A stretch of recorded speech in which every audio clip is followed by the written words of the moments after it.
Okay. Next post na mama, kag sir, ha? Let's stop this. Oh. Apoy. Tim, ano ka ba na? Baka huluyan sa photographer nato. Wala ko sa labot, ya. Wala na ko ganing-gana, kakapoy na, oh. Kayo na pang pictorial ta, wala pa matapos. Isa pa, ginabayaran man na siya. Hindi ba, Jared? Yes, sir, Tim. Sige, mapahawayan na kita. Sige. Dito lang ko, anay, punta, manigrilyo lang ko. Tim! Ah,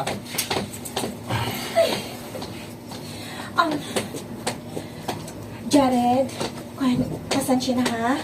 Hassle na nga daan kay ikaw lang isang kinpadala diri sa wedding coordinator tungod nahilanad ko ng isang kaupod tapos inabot pa yan si Tim.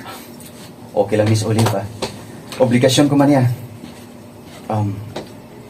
Pero, Miss, hindi man sa nag-a-intra ko sa inyo, pero naapyaran ko lang, Abi, na daw wala gana si Sir Tim kayo na pa.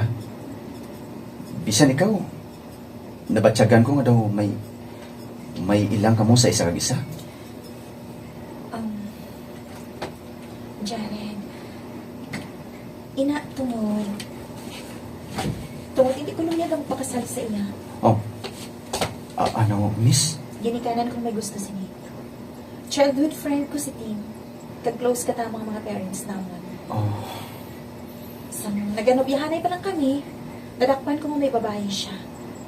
Pero wala makahibalo mga ginikanan namon until such time na nagdesisyon siya nga pakaslan ako. I don't know. Wala akong makahibalo kung bala. Palangga patuod niya ako. Miss Olive? Oras na ba na niyan? Hala! Alas 9 na gali. Buong last schedule sa photoshoot ko sa ilan ni Sir Tim kag ni Miss Olive. Mabangon na pala.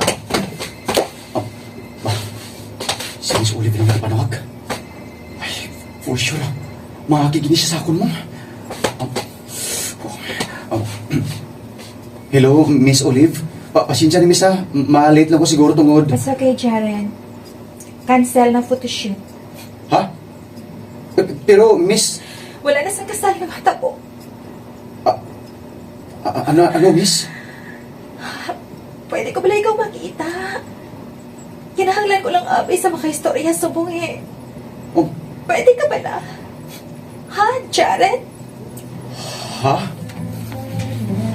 Ano gidang natabo nga gulpila ka mo nagdesisyon nga hindi pa dayon ang kasalin niyo? Nadakpan ko siya nga nagka-chat niya babae.